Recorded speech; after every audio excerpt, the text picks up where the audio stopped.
Bonjour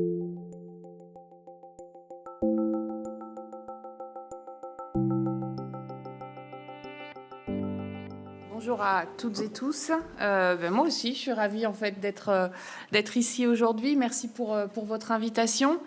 D'autant que finalement, la direction de la santé publique et environnementale, c'est pas l'interlocuteur habituel de Réseaupédia.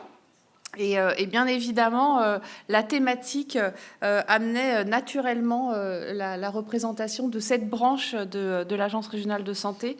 Et je suis très heureuse de cette thématique qui nous a beaucoup occupés en 2024 et qui continue à nous occuper. Ça a donné vraiment une dynamique autour de la grande cause nationale sur le sport et l'activité physique, plus exactement. Et bien évidemment, l'agence a décliné à cette occasion une stratégie, je pourrais y revenir, mais qui n'oubliait évidemment pas les enfants et les jeunes. La sédentarité, c'est évidemment un constat qui est préoccupant. On en entend de plus en plus parler. On sait que seulement 37% des enfants atteignent les recommandations d'au moins 60 minutes d'activité physique modérée ou soutenue par jour. Et que, évidemment non, c'est pas une évidence, mais qu'en plus exactement, cette activité, elle décroît avec l'avancée en âge. On sait aussi qu'il y a des différences sociales marquées en la matière et des différences de genre aussi. Les jeunes filles arrêtent plus rapidement de faire de l'activité physique que les garçons. Et donc, on voit au travers ces quelques éléments à quel point ce sujet devient de plus en plus prégnant. On a une étude de l'Observatoire régional de santé sur la santé des jeunes qui est en cours dans la région, sur lequel je pense qu'on aura quelques données plus précises et plus chiffrées. Je vais pas faire, évidemment, et je laisserai au professeur Carré, que je salue, j'allais dire l'honneur de dire quels sont les impacts sur la santé de cette sédentarité. Mais effectivement, je tiens quand même à réaffirmer et à insister sur aussi les différences, les inégalités sociales et territoriales qui s'appliquent aussi en santé, qui s'appliquent aussi en matière de sédentarité.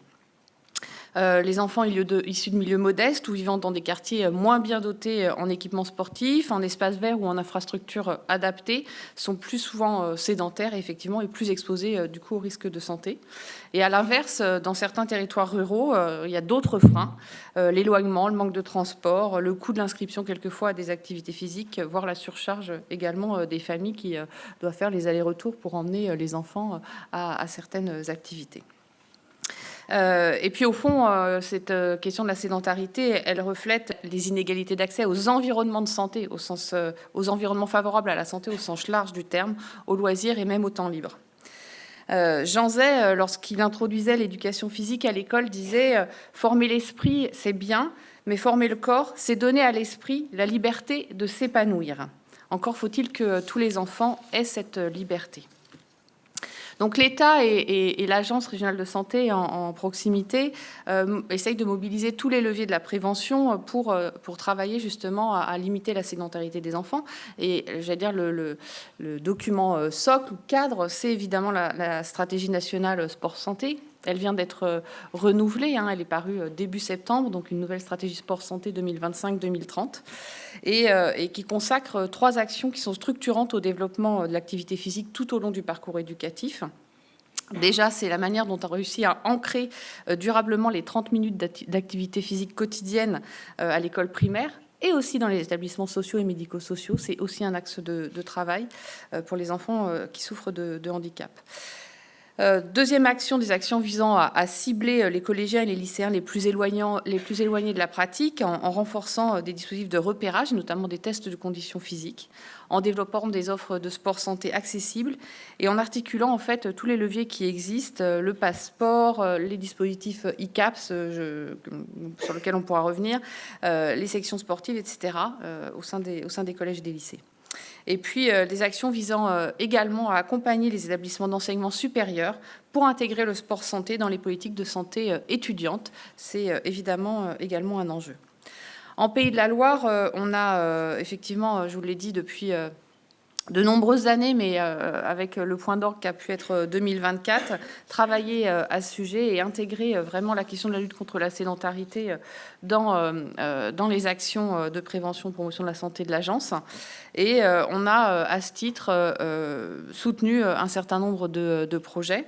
Alors, je pense aux dispositifs ICAPS, notamment, qui sont des dispositifs intégrés qui veillent à agir sur l'ensemble des leviers pour faciliter l'activité physique des collégiens, en particulier en travaillant avec leur environnement, les professeurs, l'environnement physique également des collèges, et qui visent du coup très directement à réduire le temps passé sur les écrans des jeunes et à augmenter le temps d'activité physique. On reviendra, je pense, dans la matinée sur le temps d'écran.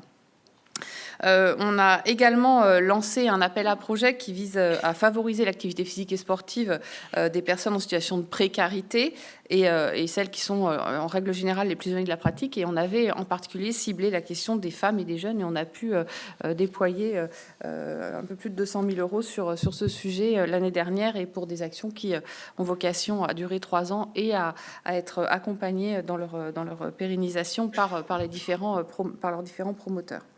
Vous en parlerez également, la co-construction et la validation de la diffusion d'un certificat d'aptitude partielle au cours d'EPS avec les partenaires. Ça a été un beau projet et qui se développe de plus en plus.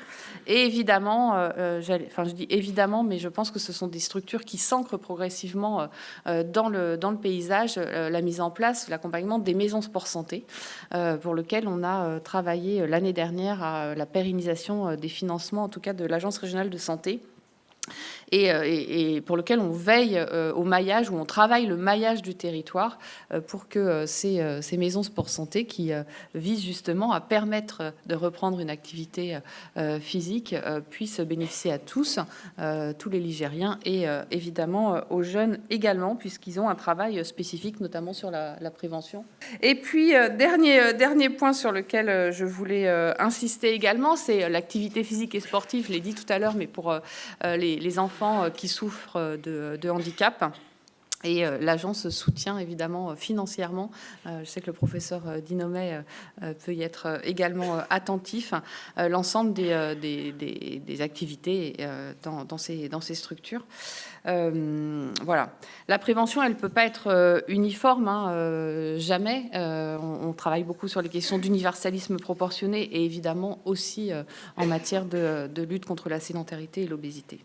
Juste sur Réseaupédia, je trouve que en fait la force, je voulais faire un parallèle en fait entre l'activité physique, la promotion de l'activité physique et Réseaupédia, parce que pour promouvoir l'activité physique, il faut, travailler avec les collectivités pour que les espaces si le permettent. Il faut travailler avec l'éducation nationale pour intégrer ça, également dans l'éducation des enfants.